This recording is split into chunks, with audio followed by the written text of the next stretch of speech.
A lição desta semana, o verso áureo, está em João 18:37. Eu vou lê-lo. Disse-lhe, pois, Pilatos: logo tu és rei? Jesus respondeu: tu dizes que eu sou rei. Eu para isso nasci. E para isso vim ao mundo a fim de dar testemunho da verdade. Todo aquele que é da verdade ouve a minha voz.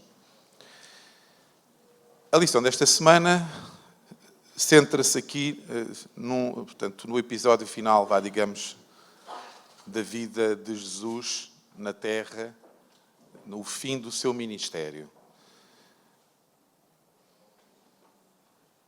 O autor diz-nos, e nós conseguimos ter essa percepção, lendo o livro de João, que os primeiros 10 capítulos contam ali os 3 anos e meio da vida de Jesus, mas depois precipita-se tudo nos últimos capítulos, do 11º ao 20º. Portanto, há ali 2 semanas que são esmiuçadas em quase tantos capítulos como os capítulos iniciais.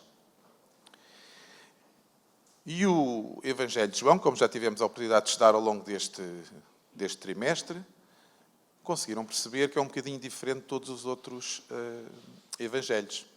Já de certeza foi feita aqui a explicação. Eu não estive aqui convosco porque estava noutra unidade, mas já vos foi feita aqui a explicação dos Evangelhos sinóticos, e este é o único que não é sinótico. Portanto, não seguiu a mesma fonte dos Evangelhos de Mateus, Marcos e Lucas. E por isso, o autor aqui diz-nos que Mateus, em relação à morte de Jesus, dá ênfase ao cumprimento das Escrituras. E é verdade, nós, à medida que vamos lendo o Evangelho de Mateus, vamos apercebendo, e isto aconteceu para que se cumprisse as Escrituras, e muitas vezes, ou quase sempre faz alusão ao livro de Isaías, há aqui pormenores que é no livro de Salmos, enfim, nós temos a oportunidade de ir vendo que é como se houvesse um cumprimento.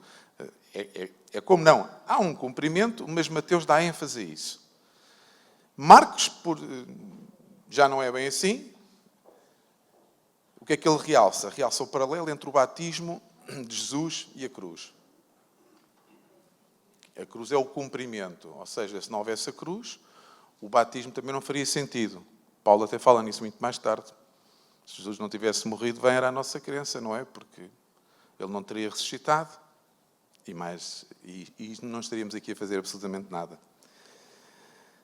Lucas centra-se em quê? Na cura e na salvação. Não fosse ele médico, não é?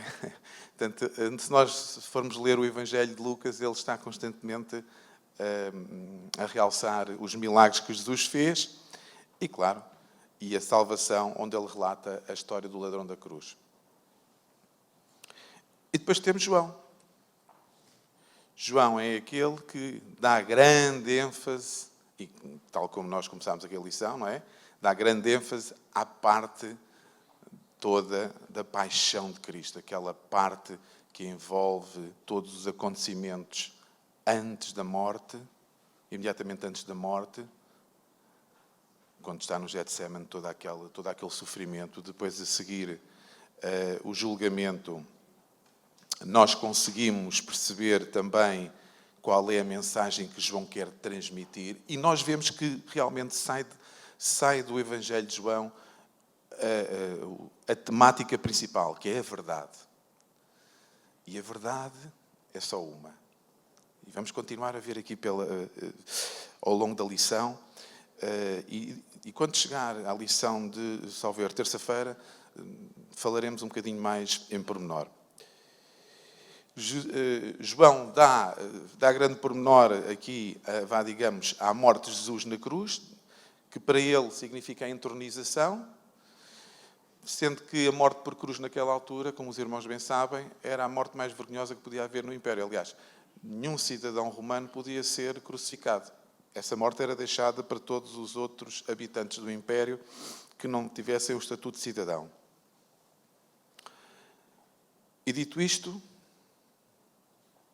eu vou fazendo por semanas, porque é muito mais fácil para quem está a acompanhar, se quiser participar e dizer alguma coisa que possa vir em abono da lição, têm a noção onde nós estamos e não ficam um pouco perdido. Eu disse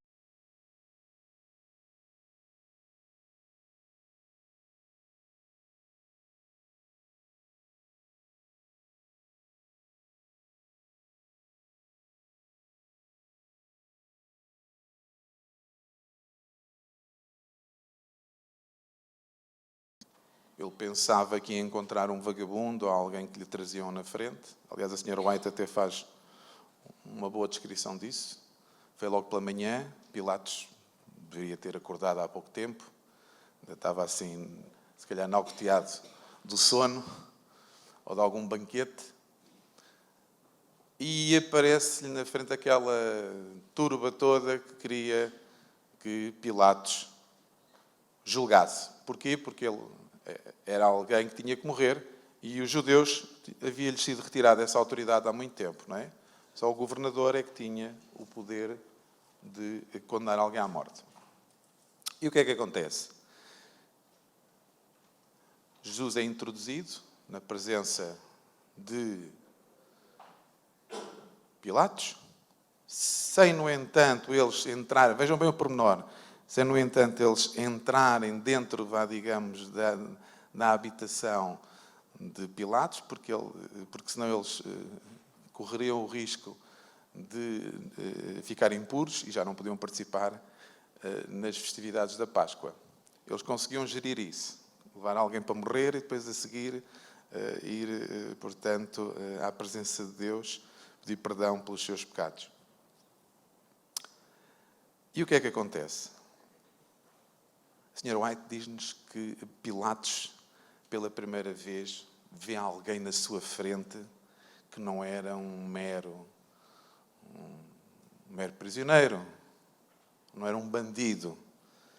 Era alguém que tinha um porte nobre, um olhar, uma presença que inspirava bondade, calma. E não era a pessoa que ele estava à espera de chegar e despachar. E claro, apesar dele ser um pagão, ele era com certeza uma pessoa que havia estudado e que se havia preparado para ser governador, e depara-se com uma pessoa na frente dele que não era uma pessoa qualquer. E o que é que acontece? Ele começa uma conversa com Jesus. Ele começa uma conversa com Jesus e pergunta-lhe, como nós já vimos ali no trimensagem, se ele era rei. E ele disse-lhe que sim, porque para aquilo havia nascido. Mas ainda assim Pilatos, ao ver o aspecto dele, calmo, sereno, e a multidão lá fora, tudo aos gritos, e ele pergunta-lhe, qual é a tua origem?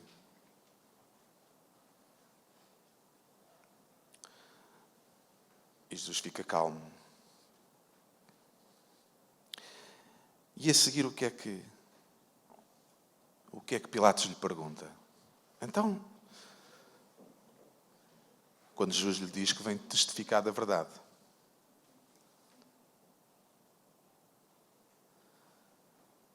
Quando Jesus lhe vai explicar, e aqui é que é o grande pormenor desta lição, quando Jesus lhe vai explicar o que é a verdade, o que é que Pilatos faz?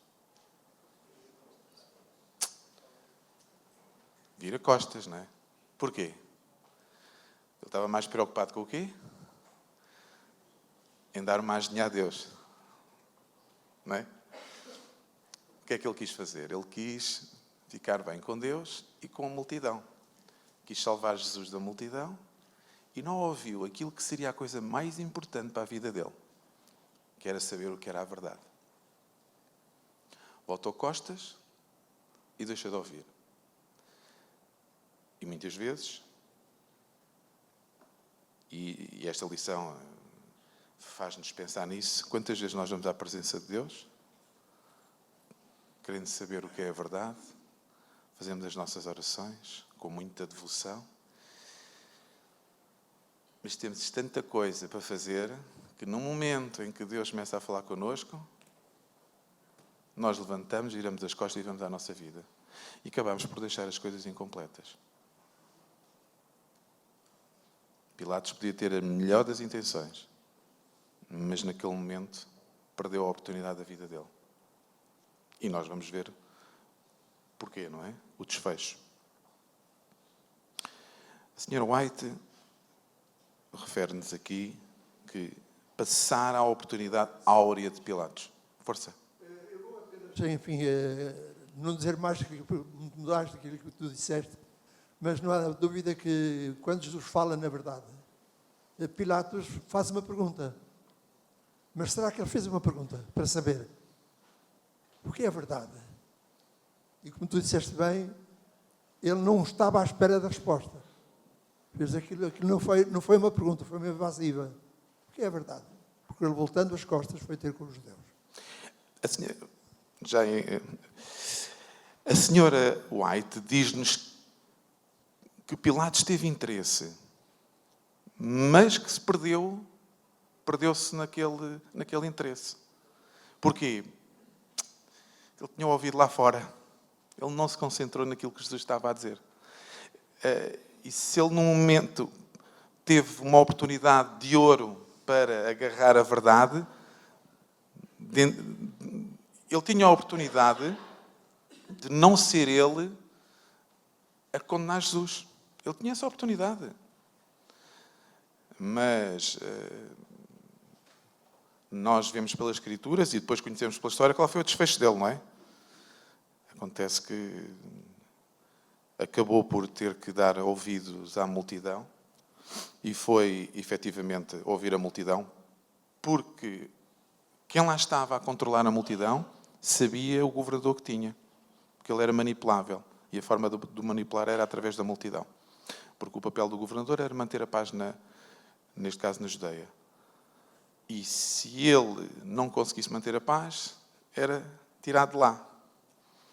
E tumultos era coisa que um governador não podia deixar que acontecessem. E por isso ele estava atento ao que Jesus lhe dizia, porque não deixou de despertar a curiosidade dele, mas ele não teve tempo no coração dele para ouvir o que Jesus lhe tinha para falar sobre si. Porque Jesus era a verdade. Era e é. Sim, o irmão lá atrás. Obrigado. O irmão Marcos falou agora que Pilatos não teve a oportunidade de abrir o seu coração para ouvir da verdade, para aprender da verdade. Me apegando um pouco no versuário, quando Pilatos perguntou a Jesus se tu és rei, Jesus respondeu que sim. Para isso nasci e vim ao mundo para dar testemunho da verdade. Mas Jesus foi levado a Pilatos com uma acusação por parte dos líderes judeus, como o rei ou como alguém que queria sabotar o Império Romano. Quer dizer, uma acusação de traição sobre o Império Romano. Está a se fazer passar de rei. E o Pilatos faz a mesma pergunta. Mas Jesus, ao responder que, sim, que tu dizes, estava a querer dizer que sim, sou rei. Mas se ele não era o rei da nação, então era rei de quê, Jesus? Pretendia ser rei de quê? Foi essa a verdade que ele não ouviu. Exatamente. E a outra questão que eu gostaria de colocar é: onde Deus quer entronizar a verdade em nós? Onde Deus quer entronizar a verdade em nós? Pegando nas suas palavras, o autor desta lição, e quem estudou esta lição pode ter tido a oportunidade de pensar, a verdade é, hoje em dia, eu vou utilizar um jargão que se utiliza no meio económico, é uma commodity. É uma moeda de troca que existe hoje em dia e que nos permite fazer aquilo que nós quisermos. Quando a verdade nos incomoda, contornamos um bocadinho e tentamos vê-la de uma certa perspectiva para ser só meia verdade. Ou então verdade e meia. Ou então verdade nenhuma. Ou então a nossa verdade, que não é igual à do Paulo, não é igual à do Emanuel. Mas a verdade é só uma. Imaginem um cubo aqui nesta sala. a Filipa vai olhar para uma das faces que eu não vou conseguir ver essa face. E eu olho para outra face. E alguém que esteja ali por cima olha para outra face. Todos nós estamos a ver o cubo, mas não estamos todos a ver o cubo na mesma perspectiva. Mas não deixa de ser o cubo. É por isso é que nós, quando olhamos para todos os evangelhos, às vezes dizemos, mas este só diz isto, este só diz aquilo, porque quem participou e viu a verdade, viu-a de várias perspectivas, mas não deixou de ver sempre a verdade. Nesse caso, Deus quer entronizar a verdade no nosso coração. Jesus quer ser também o Rei no nosso coração. Quer ser. Mas Ele não nos pode obrigar. Por isso é que é o livre-arbítrio. Quando Jesus vem testificar dele próprio, vem testificar da verdade, Ele só pede uma coisa de nós. É a obediência. E é essa é que é a grande nossa dificuldade. Sim, Carlos? Enoque? Podes? No diálogo que Jesus tem com Nicodemo, Com Pilatos. é interessante que o versículo 37, na última frase, diz assim: todo aquele que é da verdade ouve a minha voz. A minha voz. E o que é que Pilatos faz? Pergunta o que é a verdade E vira-lhe as costas. Portanto, há aqui estes aspectos são muito interessantes. São pormenorzinhos que nos... Porque se ele tivesse percebido que aquilo que é da verdade ouve a voz de Jesus, não ficava ali para saber alguma coisa. Mas ele faz a pergunta e vira as costas. É verdade.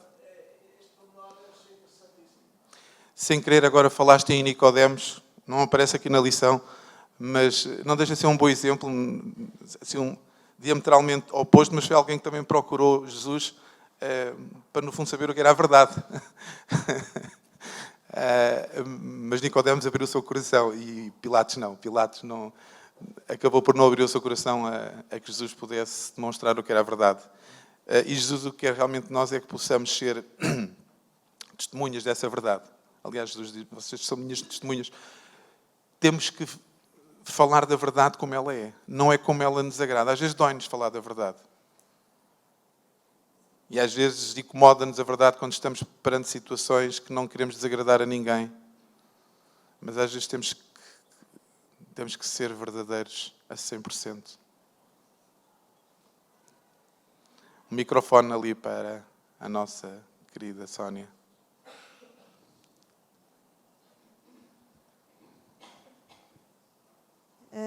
Eu creio que é muito importante também falarmos que a pressão popular pode obscurecer a verdade.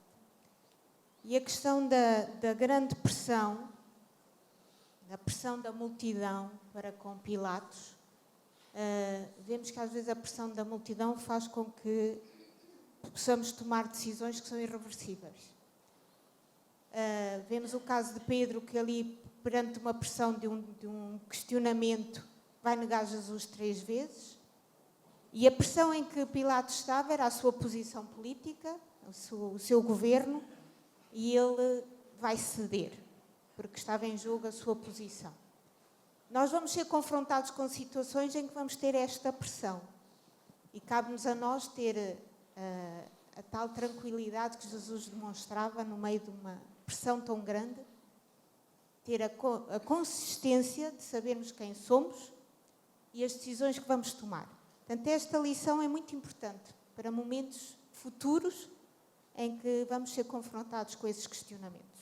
Não nos esqueçamos que todos os mártires que morreram ao longo da história, relacionados com a história da Igreja, foram eles portadores dessa verdade, de quererem testemunhar dessa verdade. E por não deixarem de testemunhar essa verdade, muitos deles acabaram por ser mortos. Os primeiros nas arenas, depois os outros em autos de fé, como os irmãos bem sabem, porque, na verdade, queriam só testemunhar da verdade. Desculpem lá o pleonasmo, mas as coisas realmente acontecem assim.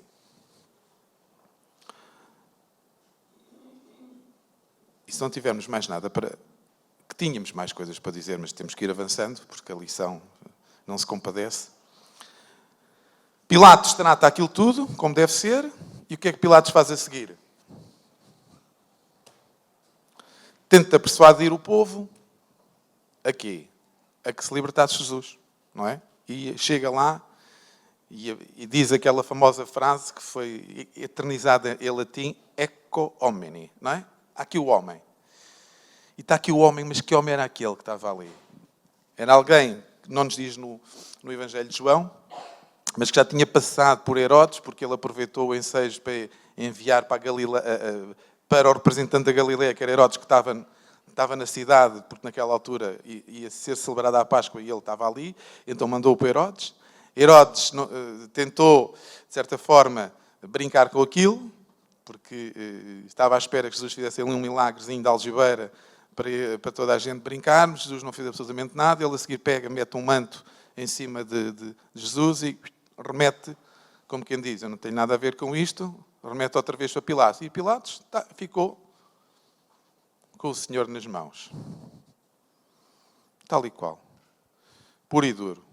E sem saber o que fazer, e diz, bem, eu vou ter que me libertar disto. O irmão lá ao fundo. Eu vou ter que me libertar disto, que é, vou tentar convencer o povo a libertá-lo. Agora, no processo nós temos na Páscoa de libertar um prisioneiro. Alguma coisa sobre Pilato que eu ainda gostaria de acrescentar relativamente ao facto dele, após ter questionado Jesus, ter saído, dizer que Pilatos fez uma pergunta que para ele era uma pergunta retórica, ou seja, ele sentia que não precisava da resposta, quando realmente precisava.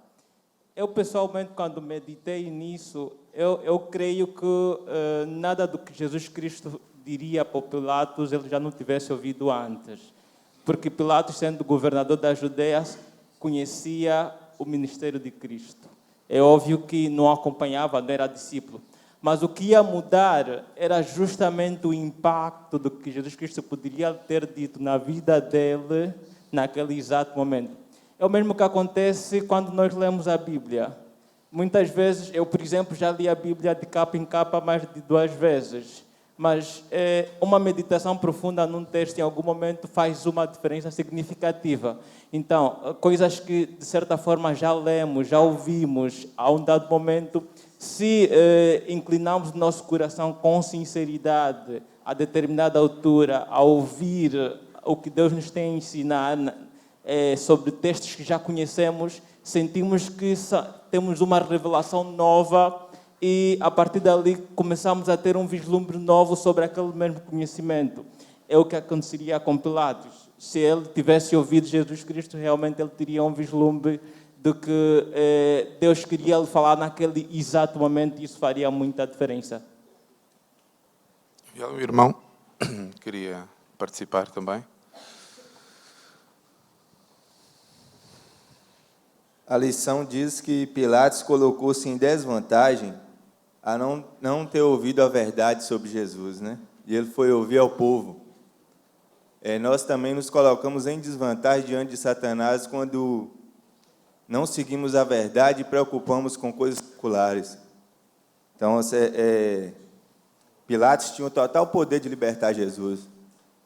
Nós também temos o total poder de nos libertar de Satanás, mas ao preocupar com as coisas seculares e esquecer da principal verdade, que é Jesus, nos colocamos em desvantagem diante de Satanás.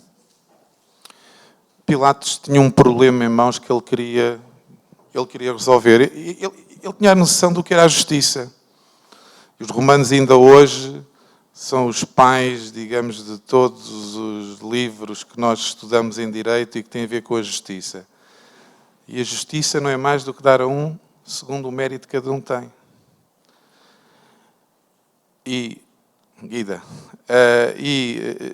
Pilatos não viu em Jesus culpa de morte, mas ao mesmo tempo não sabia o que é que havia de fazer, não teve a coragem suficiente para, perante a multidão, dizer: é para libertar, não é nada comigo.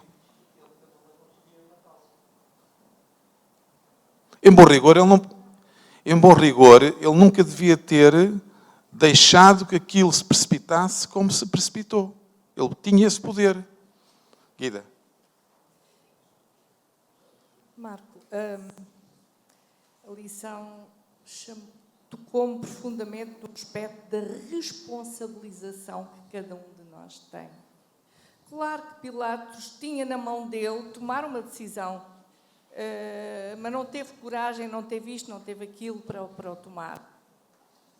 E o povo, cada elemento do povo, também tinha a capacidade de tomar uma decisão. Nós, na Igreja, perante situações problemáticas, difíceis, cada um de nós, cada membro de Igreja, tem a responsabilidade de tomar a sua posição e de escolher, seja aquilo que for.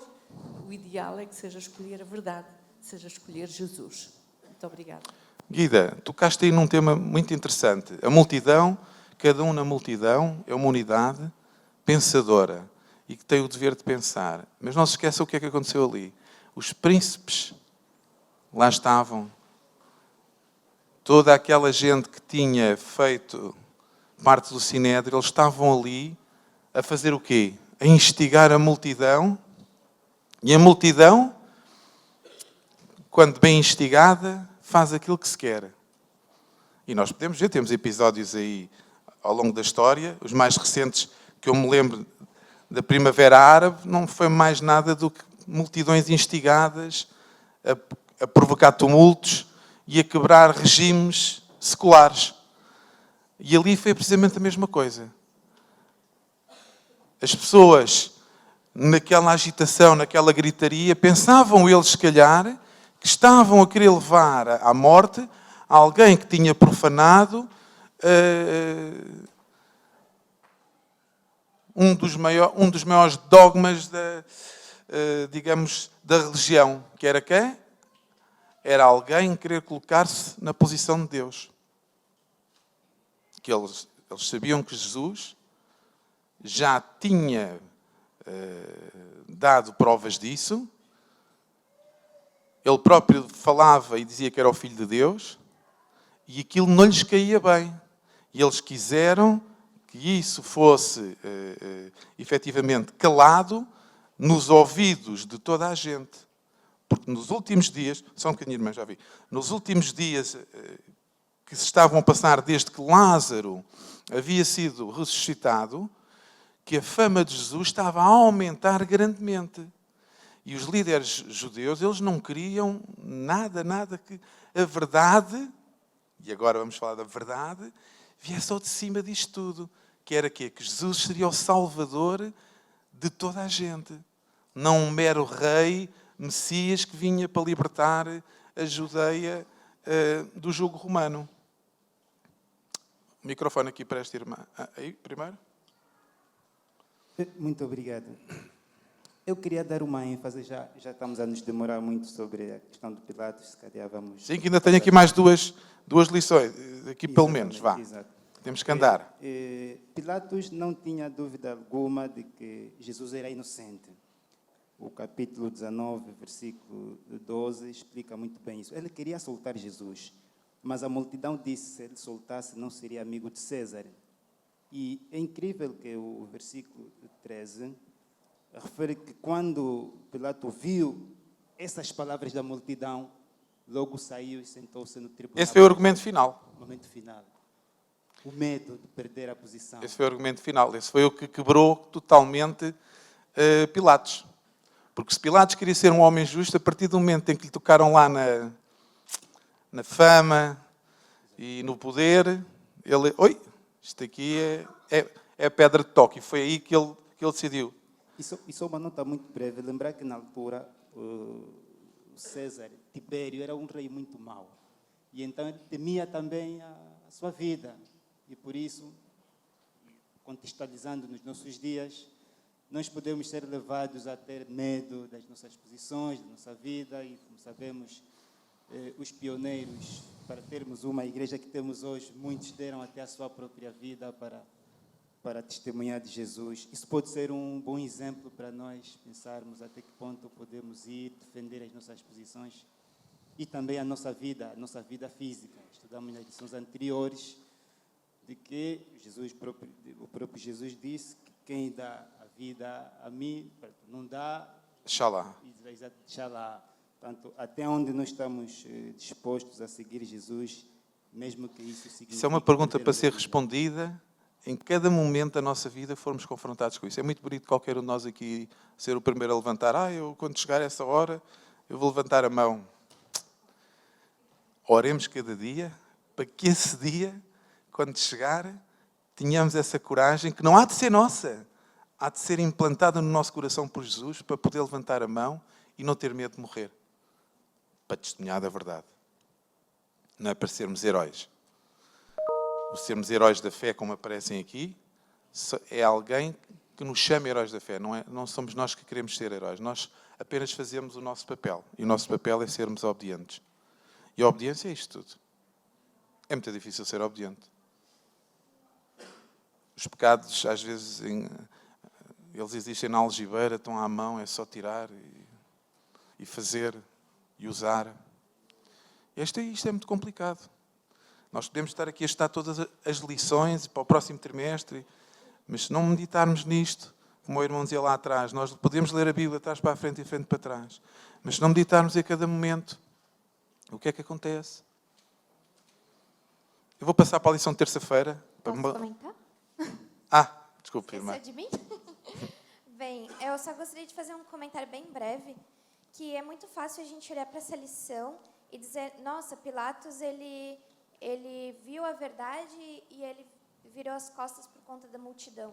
Ou então a multidão começou aclamando Jesus quando ele entrou em Jerusalém montado em cima de um burrinho e agora estava dizendo que gostaria que ele fosse crucificado.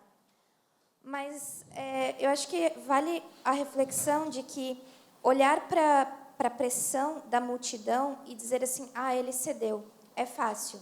Só que, às vezes, nós estamos aqui numa sociedade bem tranquila, bem calma, segura, e mesmo assim a gente cede, por exemplo, a uma pressão de moda e não segue, por exemplo, a modéstia cristã.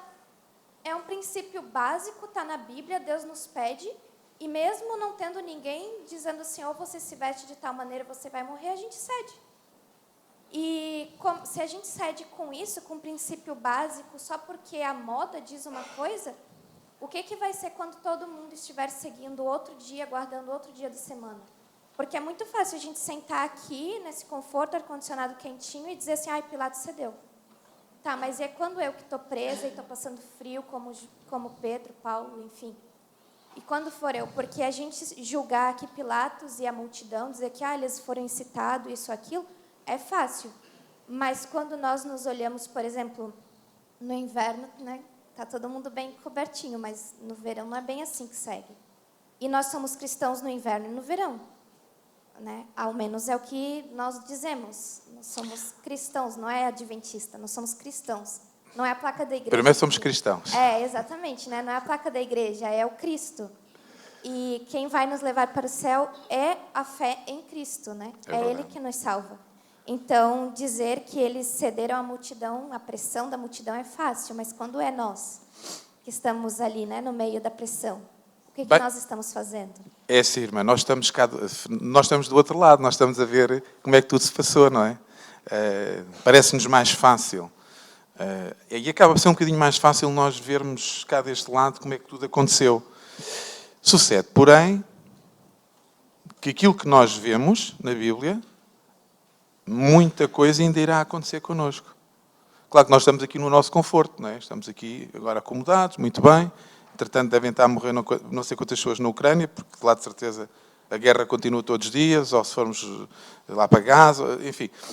Muitos focos de guerra que existem pelo mundo, mas nós estamos aqui calminhos, alguns a preparar, já a pensar no almoço, e a lição já vai tarde, etc. Estão a ver? Cada um preocupa-se com aquilo que tem que se preocupar. Mas nos momentos chaves da nossa vida, aqueles que farão sempre a diferença entre a vida e a morte, é nesses que temos que ser o quê? Íntegros. Mas isso não se consegue por nós próprios. Isso é um trabalho que é feito aos pés de Cristo. E aos pés de Cristo, passando agora para a lição de terça-feira, estava a sua mãe, estava João,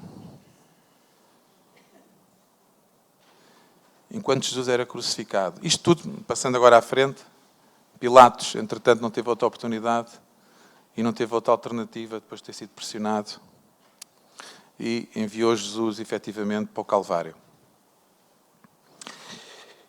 E Jesus, todos nós sabemos o que é que aconteceu. Jesus foi crucificado. Naquela cena, Jesus teve a oportunidade de ver o sofrimento. Vejam bem, ele estava a sofrer, hein? Mas ele teve a oportunidade de ver o sofrimento da mãe e o sofrimento dos que estavam ali à volta, como o seu discípulo amado, João. E depois de ter visto tudo como tudo estava, ainda assim indicou para João que ele passaria a ser filho de Maria. E Maria, a partir daquele dia, passou a viver com João. Porque Maria, pelos vistos, segundo os teólogos, não teria tido mais filhos. Embora muitos queiram dizer que sim, mas não teria tido mais filhos. E ela, e por isso é que João a adotou, entre aspas. Porque naquela altura uma mulher não podia ficar sozinha e ele era o único sustento, porque José já tinha morrido naquela altura. E a lição chama-nos aqui, depois de tudo feito, chama-nos a atenção para a expressão está consumado. E achei muito interessante, porque eu quando estava a ver a lição esta semana, eu gosto destas coisas, e tanto como o pastor Dário, destas curiosidades gregas, e achei muito interessante, porque nós temos o texto em português, mas não sabemos como é que ele é em grego. Só quem for estudar teologia é que tem essa noção. E o estar consumado é o tal verbo teleostai. E dizer está consumado é teleostai. E quando Jesus diz esta expressão, toda a gente pensa que ele estava no meio do sofrimento, já lhe tinham dado uma esponja para ele pôr na boca que ele rejeitou porque era vinagre, não é? E que davam isso para entorpecer os sentidos dos condenados. E Jesus, quando se apercebe que tudo está realmente pronto e que ele podia entregar o seu espírito, ele diz, está consumado. Mas ele não diz com uma expressão derrotista. Ele dá um brado de vitória. E este verbo, teleostai, é mesmo um brado de vitória. É um berro que ele solta, bem audível. E se tinha havido confusão com Eli Eli lama sabachthani, com este não houve confusão nenhuma. Toda a gente ouviu e percebeu que estava consumado. E o que é que estava consumado? Não percebi. E mais? Que a partir daquele momento tínhamos alcançado o quê? A possibilidade de viver de eterno. É isso mesmo. E por isso é que ele gritou bem alto. Para quê? Quem é que tinha que ouvir aquilo?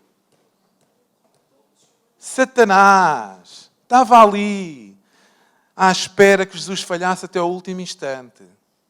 E ele, quando grita aquele, diz mesmo, está consumado, foi mesmo para que Satanás ouvisse que tinha acabado a governação dele sobre a terra. E a partir daquele momento, diz a senhora White, todos os descendentes de Adão, mediante a obediência, poderiam aceder à vida eterna. Estava paga a dívida. E daí essa alegria, esse júbilo na voz de Jesus, quando diz, está consumado. E diz-nos a senhora White, depois, que em meio a uma luz que se colocou em torno de Jesus, porque entretanto já tinham estado as trevas, não é? O pecado tinha feito com que ficasse tudo escuro.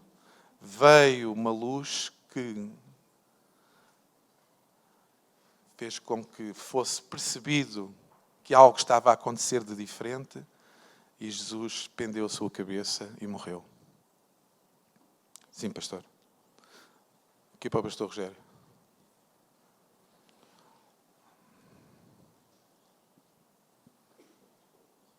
Pode ser apenas uma curiosidade, mas a palavra telos, nós temos uma coisa em nossa casa que também tem esta palavra também inserida, que é a palavra televisão. Televisão. A visão chega. Portanto, neste caso, Jesus fez o seu percurso e atingiu. Ele diz, está realmente consumado. Tudo, a vitória está ganha, no sentido que ele ofereceu a sua vida por cada um de nós. Chegou, telos, chegou ao sítio indicado. O cumprimento do plano, foi o cumprimento de toda a sua missão, aquilo que tinha sido dado a conhecer a todos os patriarcas ao longo da história e que consistentemente faziam referências os evangelistas que se ia cumprir, estava a cumprir, tinha acabado ali. Era para aquilo que apontava a lei de Moisés. O derradeiro sacrifício. Estava paga a dívida. Tinha sido afastada aquela hipótese que Satanás tinha levantado de que jamais algum ser humano poderia cumprir a lei de Deus. Jesus que tinha acabado de provar que era possível, na condição de Adão, nunca pecar. E ele assim o fez.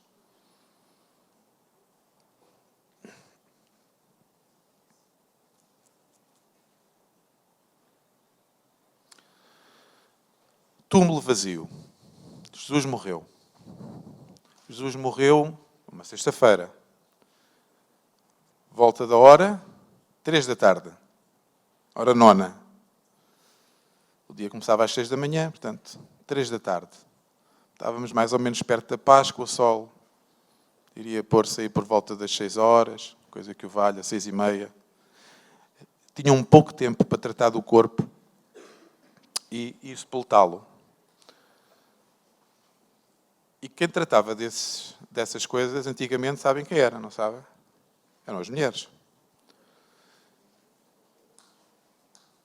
O corpo foi sepultado num túmulo novo, de José de Arimateia, esse pormenor muito importante, e Jesus foi sepultado, colocado dentro do túmulo, fechado, selado e guardado.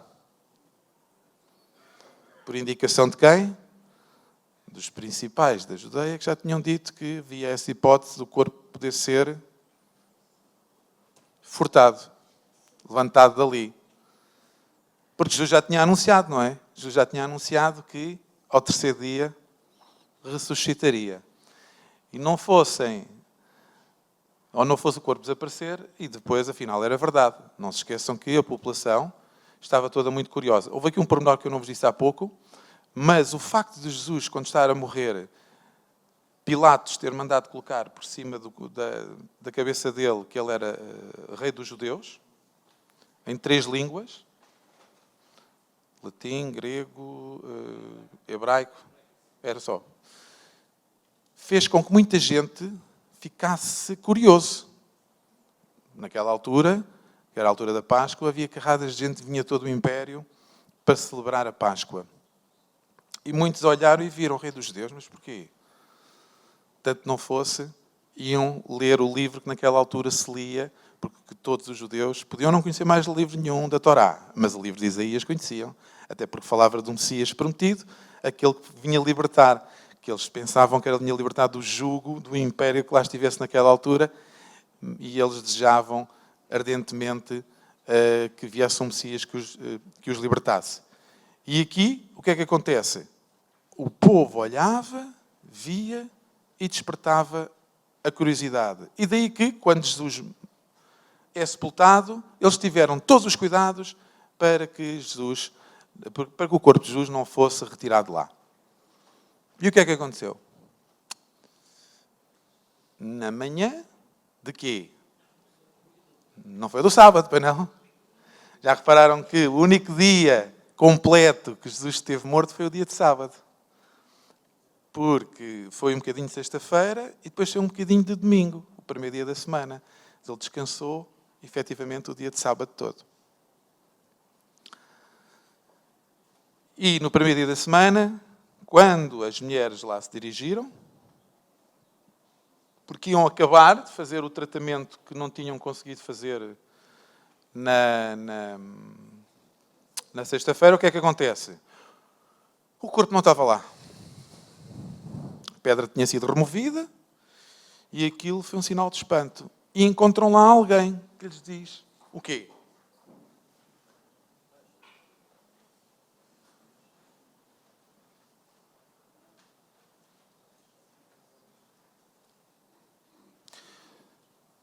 Que Jesus tinha ressuscitado.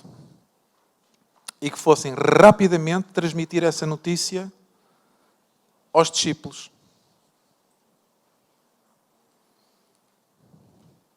E o que é que nos diz aqui o relato? Que João e quem? E Pedro foram os dois correndo, não é? Mas o relato diz-nos que João corria mais à frente do que Pedro. Era mais novo. Pedro era mais velho, não é? E João correu e chegou lá primeiro. E o que é que ele encontrou? Estes pormenores são muito importantes, muito importantes. Jesus não fez nada ao acaso. Quando lá chega, encontra o quê? Encontra tudo arrumadinho. Aquilo que nós muitas vezes não temos na nossa casa. Saímos à pressa e parece que passou lá um gatuno que levou tudo. Assaltou aquilo e fez 30 por uma linha. Não. Jesus levantou-se, quando ressuscitou, dobrou as suas vestes, o que tinha vestido, dobrou o lencinho num local à parte, e quando João viu aquilo, diz-nos a Bíblia que ele creu. E creu por quê? Mesmo por aquilo que eu vos disse. Aquilo foi um sinal que ele deixou. Temos de terminar, não é? Já sei. Portanto, aquilo foi um sinal que ele deixou. E o sinal era mesmo este. Que era, ele tinha por si mesmo tratado de deixar o túmulo e deixar tudo arrumado. Porque se tivesse sido o corpo levantado de lá por outras pessoas, tinha sido levantado à pressa. Tinha deixado tudo pelo chão, porque quem vai furtar alguma coisa faz tudo muito rapidamente, não está aqui preocupado em arrumar as coisas. Aquilo foi a prova de que foi Jesus que fez tudo sozinho. E os soldados estavam todos a dormir e aquela coisada toda, vocês já sabem, estão nos outros evangelhos, não está aqui. Mas este pormenor foi o que João quis, efetivamente, porque ele depois escreve, não é? Que escreve este evangelho, portanto, este é um pormenor que ele vive pessoalmente, na primeira pessoa, e ele creu por isto. Embora a mente deles ainda não tivesse sido aberta para o resto, mas ele, naquele momento, creu que Jesus tinha efetivamente ressuscitado dos mortos.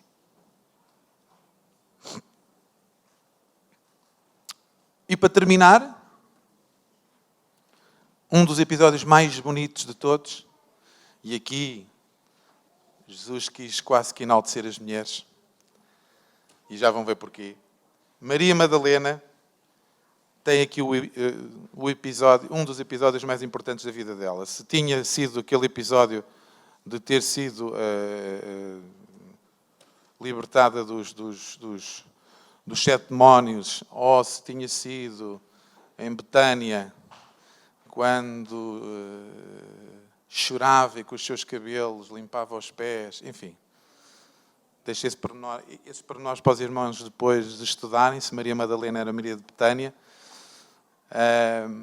Mas a senhora White também nos traz alguma luz sobre isso, no Espírito de Profecia. Sucede aqui que Maria Madalena teve um outro encontro com Jesus, o derradeiro encontro dela, que é quando ela chega lá e tem uma conversa com os anjos, que lá estão sentados, e no meio do choro, que imagino que devia ser bastante, e os irmãos já pensaram, quando as pessoas choram muito, os olhos começam-se a enturvar, e a pessoa está naquele... não ouve nem vê bem. Os anjos dizem-lhe, por que choras? Ou perguntam-lhe, por que choras? E ela só diz, levaram-me o Senhor. Levaram-me o Senhor, e ela agarrada àquilo, passa alguém por ela, que ela pensa que é o hortelão, e que lhe pergunta, por que choras? Faz-lhe a mesma pergunta que os anjos. Porque estás a chorar? Qual é o motivo do teu... Quando ela devia estar, era feliz por o túmulo estar vazio. Mas ela pensava que tinham levado o corpo de Jesus para outro sítio qualquer. E só no momento em que Jesus a chama pelo nome, e esta mensagem é muito importante, um dia vamos ser todos chamados pelo nome, cada um pelo seu nome. E o nome, no céu, cada um vai ter um nome, não sabemos qual é, mas é de acordo com aquilo, com as nossas características.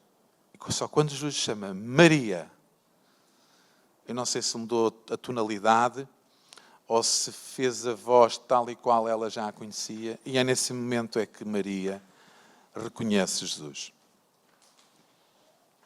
Ora, os irmãos podem pensar assim, então, mas Maria foi a primeira a anunciar que Jesus tinha ressuscitado. Porquê é que não foi escolhido, sei lá, um dos discípulos mais influentes? Porquê é que não foi Pedro?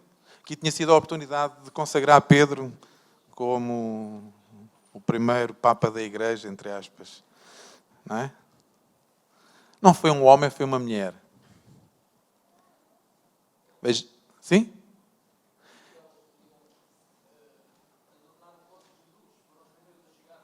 Mas porquê? Mas porquê é que é dado este realce às mulheres? Se eu vos disser que as mulheres naquele tempo não valiam nada, nem sequer serviam para testemunhas num tribunal, nunca poderiam testemunhar da morte de Jesus ou da ressurreição de Jesus. Mas sabem porquê é que isto aconteceu? Porque a verdade não precisa de pessoas bem colocadas para ser espalhada. Jesus quis dizer que somos todos iguais. E serviu-se de Maria, que tinha tido uma vida complicada, uma vida muito complicada, para dizer que qualquer um de nós pode ser testemunha da verdade. Assim como Maria foi. Não foi o irmão mais fantástico da igreja que lá foi testemunhar. Não foi o irmão que aparentemente parece que nunca peca. Não foi o pastor mais influente. Foi um irmão, como qualquer um de nós, que lá esteve. Que tão somente abriu o seu coração e, como diz a senhora White, no Desejar Todas as... diz assim: Maria tinha sido considerada uma grande pecadora, mas Jesus sabia as circunstâncias que tinham moldado a sua vida. Podia ter destruído no seu íntimo toda a centelha de esperança, mas não o fez. Foi ele que a ergueu do desespero e da ruína. E mais à frente diz, através da graça de Cristo, ela tornou-se participante da natureza divina. Aquela que tinha caído e cuja mente tinha sido habitação de demónios, foi trazida para o bem perto do Salvador em companheirismo e ministério. E eu queria terminar aqui com um excerto dos Atos dos Apóstolos, em que, com um poder convincente, o apóstolo, e agora vamos passar para a nossa realidade, o apóstolo expôs a grande verdade da ressurreição. E agora vou falar do que diz Paulo. Se os mortos não ressuscitam, então Cristo também não ressuscitou. E se Cristo não ressuscitou, então a nossa pregação é inútil e a vossa fé é inútil também. Isto é um exercício de lógica. Sendo assim, nós fomos falsos mensageiros de Deus. Andámos a anunciar que Deus tinha ressuscitado a Cristo, sem ser verdade. Uma vez que os mortos não ressuscitam. Ora, se eles não ressuscitam, também Cristo não ressuscitou. E se Cristo não ressuscitou, a vossa fé não tem fundamento. E vocês são ainda escravos dos vossos pecados. E então os que morreram com fé em Cristo perderam-se. Se a esperança em termos Cristo não vai para além desta vida, somos os mais miseráveis de todos. Mas a verdade é que Cristo ressuscitou dos mortos e é a garantia da ressurreição para os que morreram. E agora nesta fase, que é a fase de Natal, já cantámos os hinos, e é neste momento, e é nesta altura que o nosso coração está um bocadinho mais aberto à solidariedade. Pensemos que o Natal foi o princípio, nesta terra, da concretização do plano de Deus que havia de terminar cerca de 33 anos depois, com a morte de Jesus na cruz. Este é o tema central da Bíblia. Toda a palavra de Deus aponta para o momento em que Jesus é morto. E há um segundo momento, que é quando Ele vem para nos buscar. Queridos irmãos, foi um prazer estar convosco. Obrigado pela vossa participação e desejo a todos um Feliz Natal.